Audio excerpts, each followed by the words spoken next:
Hi guys, welcome back to my YouTube channel that is Swapna's Tutorial. So ನೀವೇನೇ ನನ್ನ ಚಾನೆಲ್ಗೆ subscribe ಆಗಿಲ್ಲ ಅಂದ್ರೆ ಪ್ಲೀಸ್ ಸಬ್ಸ್ಕ್ರೈಬ್ ಆಗಿ ವಿಡಿಯೋಸ್ನ ಲೈಕ್ ಮಾಡಿ ಶೇರ್ ಮಾಡಿ ಹಾಗೆ ಕಮೆಂಟ್ ಮಾಡಿ. ಸೊ ಇವತ್ತು ನಾನು ಮಾಡ್ತಿರೋ ಸಬ್ಜೆಕ್ಟ್ ಯಾವುದು ಅಂದರೆ ಫಸ್ಟ್ ಸೆಮ್ ಬಿಕಾಮ್ನ ಎನ್ವಿರಾನ್ಮೆಂಟಲ್ ಸ್ಟಡೀಸ್ ಅನ್ನೋ ಒಂದು ಸಬ್ಜೆಕ್ಟ್ನ ಇಂಪಾರ್ಟೆಂಟ್ ಕ್ವಶನ್ಸ್ ತುಂಬ ಜನ ಕೇಳ್ತಿದ್ರಿ. ಸೊ ಅದಕ್ಕೆ ಇಂಪಾರ್ಟೆಂಟ್ ಕ್ವಶನ್ಸ್ನ ಅಪ್ಲೋಡ್ ಮಾಡ್ತಿದ್ದೀನಿ. ಸೊ ಈ ಒಂದು ವಿಡಿಯೋದಲ್ಲಿ 2 ಮಾರ್ಕ್ಸ್ ಇಂಪಾರ್ಟೆಂಟ್ ಕ್ವಶನ್ಸ್ ಯಾವುದಿದೆ ಆ ಒಂದು ಕ್ವಶನ್ಸ್ನ ಹೇಳ್ತಾ ಹೋಗ್ತೀನಿ. ನೆಕ್ಸ್ಟ್ ವಿಡಿಯೋದಲ್ಲಿ 5, 10 ಆ ಥರ ಒಂದು ಇಂಪಾರ್ಟೆಂಟ್ ಕ್ವಶನ್ಸ್ ಅಂದರೆ ಲಾಂಗ್ ಆನ್ಸರ್ಸ್ ಯಾವುದೆಲ್ಲ ಇಂಪಾರ್ಟೆಂಟ್ ಅನಿಸುತ್ತೋ ಅದನ್ನು ಹೇಳ್ತಾ ಹೋಗ್ತೀನಿ. ಓಕೆನಾ? ಸೊ 2 ಮಾರ್ಕ್ಸಲ್ಲಿ ನೀವು ನೋಡೋದಾದರೆ ಫಸ್ಟ್ ಒನ್ ಡಿಫೈನ್ ಎನ್ವಿರಾನ್ಮೆಂಟ್ ಅಥವಾ ಮೀನಿಂಗ್ ಆಫ್ ಎನ್ವಿರಾನ್ಮೆಂಟ್ ಏನು, ಎನ್ವಿರಾನ್ಮೆಂಟ್ ಅಂದರೆ ಏನು ಅನ್ನೋ ಒಂದು ಕೇಳುವಂಥ ಒಂದು ಚಾನ್ಸಸ್ ಇದೆ. Next what do you mean by sustainable development. So sustainable development ಅಂದರೆ ಏನು ಅನ್ನೋ ಒಂದು ಮೀನಿಂಗ್ ಕೇಳುವಂಥ ಚಾನ್ಸಸ್ ಇದೆ. ಸೊ ಇದೆಲ್ಲ ನಾನು ಆಲ್ರೆಡಿ ಅಪ್ಲೋಡ್ ಮಾಡಿದ್ದೀನಿ ವೀಡಿಯೋಸಲ್ಲಿ, ಎನ್ವಿರಾನ್ಮೆಂಟಲ್ ಸ್ಟಡೀಸ್ ವೀಡಿಯೋಸಲ್ಲಿ. ಸೊ ಯಾರೆಲ್ಲ ಆ ವೀಡಿಯೋಸ್ನ ನೋಡಿಲ್ವೋ ಒಂದ್ಸತಿ ವೀಡಿಯೋಸ್ನ ನೋಡ್ಕೊಂಡು ಬಂದು ಇಂಪಾರ್ಟೆಂಟ್ ಕ್ವಶನ್ಸ್ನ ನೋಡಿಕೊಂಡು ಆನ್ಸರ್ಸ್ ಬರಿತಾ ಹೋಗಿ. ಸೊ ಅವಾಗ ಏನಾಗುತ್ತೆ ಅಂದರೆ ನಿಮಗೆ ಪ್ರಾಪರಾಗಿ ಇದಕ್ಕೆ ಆನ್ಸರ್ಸ್ ಎಲ್ಲ ಅಲ್ಲಿ ಸಿಗುತ್ತೆ. ಓಕೆನಾ? Next what do you mean by ecosystem. So ecosystem meaning ಏನು ಅಂತ ಕೇಳ್ತಾರೆ 2 ಮಾರ್ಕ್ಸ್ಗೆ. Next what is food chain. Food chain ಆಗಿರ್ಬೋದು, ಫುಡ್ ವೆಬ್ ಆಗಿರ್ಬೋದು, ಎರಡರೂ ಮೀನಿಂಗು ಕೇಳುವಂಥ ಒಂದು ಚಾನ್ಸಸ್ ಇದೆ. Next what is natural resources. So natural resources meaning ಏನು ಅನ್ನೋದು ಕೂಡ ಕೇಳುವಂಥ ಚಾನ್ಸಸ್ ಇದೆ. Next what is biodiversity. So biodiversity ಅಂದರೆ ಏನು ಅನ್ನೋದು ಕೂಡ ಇದೆ.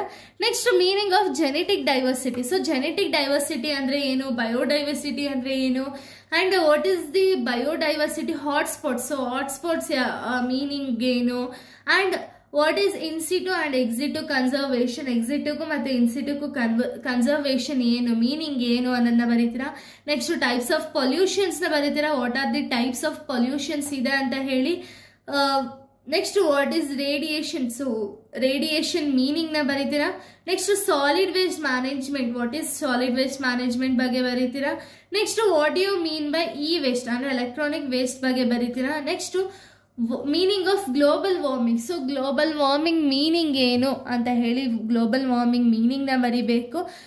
ಸೊ ಇನ್ನೂ ಇಂಪಾರ್ಟೆಂಟ್ ಕ್ವಶನ್ಸ್ ಇದೆ. ಸೊ ಇದೆಲ್ಲ ನಿಮಗೆ ಈ ಒಂದು ಕ್ವಶನ್ಸ್ ಎಲ್ಲ ಎಲ್ಲಿ ಸಿಗುತ್ತೆ ಅಂದರೆ ಆಲ್ರೆಡಿ ನಾನು ಎನ್ವಿರಾನ್ಮೆಂಟಲ್ ಸ್ಟಡೀಸ್ ಅಂತ ಹೇಳಿ ಪ್ಲೇ ಲಿಸ್ಟಲ್ಲಿ ಕ್ರಿಯೇಟ್ ಮಾಡಿದ್ದೀನಿ. ಸೊ ಆ ಪ್ಲೇ ಲಿಸ್ಟಲ್ಲಿ ನಿಮಗೆ ಕಂಪ್ಲೀಟಾಗಿ ಪ್ರತಿಯೊಂದು ಟಾಪಿಕ್ಸ್ನು ಕೂಡ ಕವರ್ ಮಾಡಿದ್ದೀನಿ.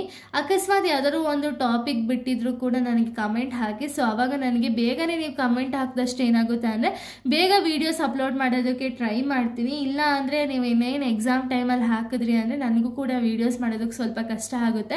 ಸೊ ಬೇಗ ನಿಮ್ಗೆ ಏನು ಬೇಕು ಅನಿಸುತ್ತೋ ಅದು ಬೇಗನೆ comment hockey.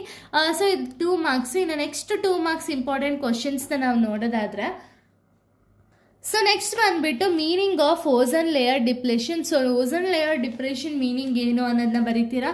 Next what you mean by population explosion. So population explosion ಅಂದರೆ ಏನು, meaning of drought. So drought ಸಿಚುಯೇಷನ್ನ ಯಾವಾಗ ಫೇಸ್ ಮಾಡ್ತೀರಾ ಆ್ಯಂಡ್ ಮೀನಿಂಗ್ ಏನಿದೆ ಅದನ್ನು ಬರೀತೀರಾ ಡ್ರಾಟ್ ಅಂದರೆ.